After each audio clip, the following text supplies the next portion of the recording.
Hi, welcome to LZ23 Strength. Here we strive to exert ourselves, elevate our health, and evolve in mind and body. And our goal is to have a good health span and longevity, good quality of life, and want that for everybody at every age. And that's what we're talking about today. Is it too late if you're in your 50s, 60s, 70s, 80s, 90s, anywhere past there? Is it too late for you to start exercising and reaping the benefits that come from it? Well, in a word, no, not at all.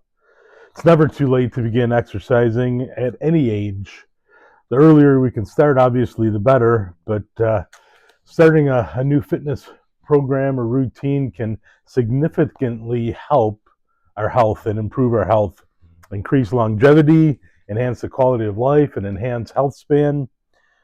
And that's regardless of your past activity level. Even if you never exercised in the past, it's not too late to begin and get the benefits. Some folks, maybe they exercised when they were young, or they were athletes in high school, college perhaps, and then slowly through life got real busy, and all of a sudden things kind of get crowded out of the way, raising a family and such. And now we're in your 40s, 50s, 60s, and beyond, and haven't done it for a while. Well, the key is to get back into it and to start slowly and adapt the routine to your body's capabilities, what you can do, because we're all in a different state as far as our health, our age, and certainly want to take that into consideration. But the benefits, it's been said that there's no pill, there's no medicine that can compete with the benefits of what exercise can do for our bodies, for our minds, for our health in general. When it comes to improved physical health, everything from lowering the risk of chronic disease to heart disease, diabetes, all things that are very prevalent and affect millions upon millions of people. There's something that we can try to do something about it. So that's what we're trying to encourage here. It can reduce certain pains that we might get. It helps us to improve our balance and mobility, boost our immune system, all things that are going to help us as we age. I had a video a while ago talking about aging with vigor. Well, that can be anybody, even if you're just starting again or just starting in general, at whatever age, it's going to improve all those areas. And something that, as we get older, is significant is enhanced mental health. Exercising can give us a little pep in our step as far as a mood enhancer, helping us to look forward to the day and to activities that we're going to do. And then not just their mood, but research is continuing to explore and find how exercising is super important for warding off such things as dementia and Alzheimer's and other cognitive related ailments. So it's great for our physical body, it's great for our emotional mood, great for our brains and our minds to keep them sharp. And studies have shown even individuals who have started in their 40s, 50s, and 60s, they've lowered the risk of dying compared to those that don't. So it's improved their lifespan. And statistics are pretty staggering nowadays of how many people are sedentary, how many people live a sedentary life. So it's, again, critical. And part of it, what we want to do, and we'll talk about that, is also strength training. And we want that to be part of our exercise program, because better muscle strength is going to reap big rewards as we get older. Obviously, it's harder to gain muscle as we age, and it's going to be challenging, but it's not like you're trying to look like Arnold Schwarzenegger. It's to be the healthiest and strongest that we can be.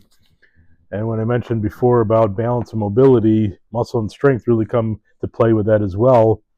And it's crucial for delaying age-related diseases and weakness. Certain things like getting in and out of a car, getting out of a chair, out of bed, being able to open jars for ourselves. There's so many things that are related to it, and the risk of falling increases as individuals age. But as we're exercising and we're gaining mobility and balance, we're training those areas. Strength also comes into play, and certainly don't want to have falls that can greatly diminish our quality of life. Individuals who break their hips have other issues. Many individuals have shoulder problems. Some fall and hurt their shoulders. So again, the benefits are exponential as far as what they're going to do for us. And we want to kind of push out the noise around us that why are you doing so much? I actually had another video earlier talking about that too, where some might say, "Oh, I'm too old for that," or tell you, why you doing that so hard? You've lived your life. Now it's time to relax." Well, there is a point to relax, but exercising is going to keep you living right and living good. The key now is how to get started and to keep motivated. And as I mentioned before, everyone's at a different level, at a different health rate. First thing to do is to consult your doctor. I'm not a doctor, so I can't tell you what to do. Just presenting these things. This is strictly informational and entertainment content that I'm giving, but things that I've seen in research and studies, and others who are well versed in these areas have talked about. But the key is anybody listening is going to have a totally different situation than the next person. So you want to speak with your doctor and see what you're able to do. And a key is to start slow. It's not like you're going to go from having a pretty sedentary existence to all of a sudden running a marathon. That's not going to help. And even strength training, you're not going to go from not lifting to lifting a couple hundred pounds. So you start slow and be patient, and you'll see the rewards and benefits as you go along. And another key too is not only exercise, but we talk here on this channel that movement means life. So you find things that you enjoy doing. I think fundamentally, coming from me, I think everybody should be walking if there's not something preventing you from doing that, some kind of pain or health situation. But walking, I think, is a great foundation to start on. And generally, most people can walk. So I feel like that's foundational, but there's other things. If you enjoy swimming, things like dancing, gardening, there's all sorts of things. As we get older, a lot of people are taking up pickleball. I think when you have 4 people on a pickleball court, you're not moving as much, but at least it's something to get going. And there's the friendships that you build on that we'll talk about in a little bit too. So find what you like to do and try to make it a regular thing. Something that I don't think I've ever made a video yet where I haven't used the term stay consistent. Whatever it is, even if you're only doing something a few minutes a day, 10 minutes a day, consistent daily activities is what we need. And that's the key for so many things in life. Nothing happens immediately. It's over consistent time and consistent effort that's put forth. So whatever your activity you're going to do, from walking to maybe starting to lift some light dumbbells, whatever activity it is, we want to stay consistent with it. Excuse me. And if we're looking for the fountain of youth, well, exercise is one of the closest things to it. It may not take you back to your 20s, but it's going to help you to slow down the aging process to some degree.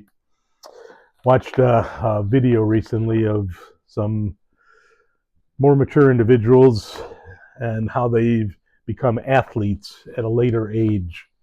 And it's fascinating. The first woman, I should have wrote down their names, but the first woman was in her 90s, and she took up competitive swimming. Now, what's fascinating with her is that she wasn't able to, for different circumstances, to learn how to swim until she was in her 50s. And now in her 90s, she's competitively swims. She's won a number of medals, and funny story, she would say how excited she was. She would wear her medal everywhere. She even wore it to the grocery store because she wanted people to ask her ask her about it, how she got the medal. So she's overcome some car accidents and physical pains and aches and pains, and so it's not always easy to get in the water. But I'm inspired by her efforts and her determination to continue to do that. And certainly in her 90s, that she's able to do that is remarkable. And kudos to her. So exercise can kind of turn back the clock and jumpstart our energy, restore a portion of our health, a measure of our health, all to the degree that we're able to do it and keep it going. In this video, there's another couple that he was 79 and his wife was 78, and they're doing track and field. And what was fascinating to me about this was, I don't know what the track itself is called when you run down, but they're doing a long jump, and I think it's a hop, skip, and jump. So to see them run down that track, hop, skip, and then jump into the dirt at that age, I think it's phenomenal. How many people, even in their 40s, maybe they do it in their 40s playing sports, but get to their 50s and 60s, you don't see people literally running in a sprint form where they're not sprinting all out, they're doing the best they can, but they're running hard. And then to jump, you have to be in so much shape and the mindset is they want to be athletes, and they travel different places to compete. And then there's another fellow in the story. He was about 70-ish, and he does powerlifting and competes in powerlifting. So it shows a wide variety. You do what you can and what you enjoy, and they make a lot of friends as they travel around to the different competitions. And maybe these examples are, you might say, well, I'll never do that, or I can't do that. You don't know until you get started. But even if you don't, it's okay if it sounds too much. Starting small is good. And just starting is even better. So the competition is with ourselves in sports and health and activities. It's always ourselves. We don't want to compare ourselves to others. We can look at others for motivation and inspiration, encouragement.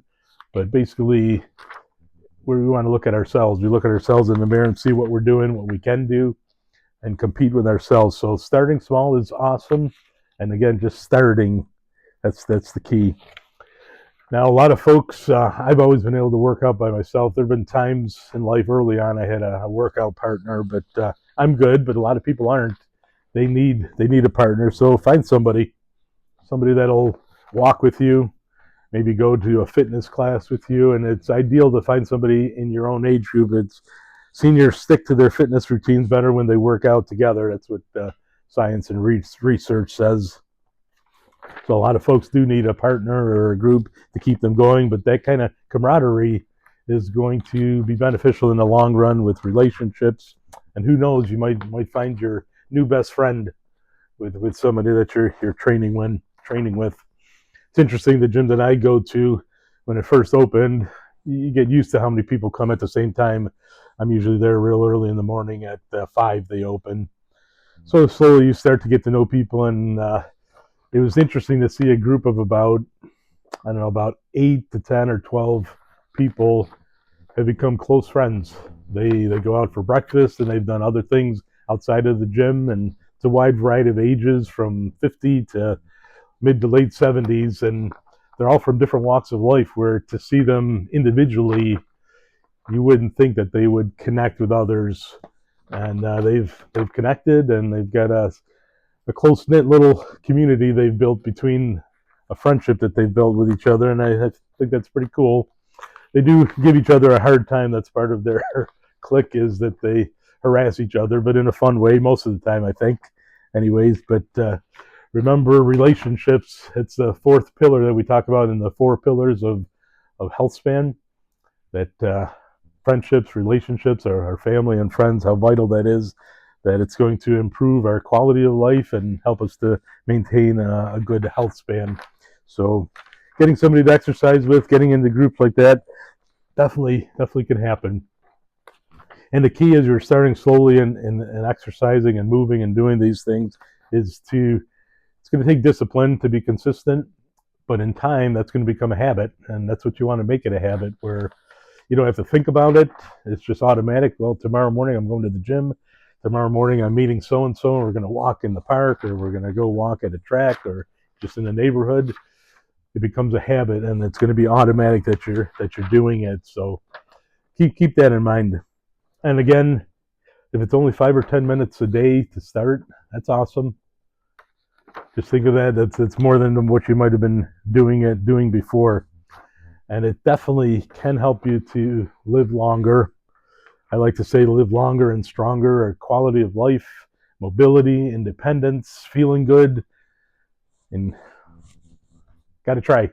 So that's my spiel for today. That you're never too old to get started. So if you haven't gotten started, come on, get started, get out there, get working at it. There's so much information available on the computer, on your phones, to see what avenues are open, and get a partner to get in there with you, and you'll enjoy it. You won't regret it. It'll help you to exert yourself. It'll help you to elevate your health and evolve in mind and body. Appreciate you watching. I ask you that you smash the like button and hit the subscribe button if you haven't already. And I look forward to talking to you soon. Have a great day.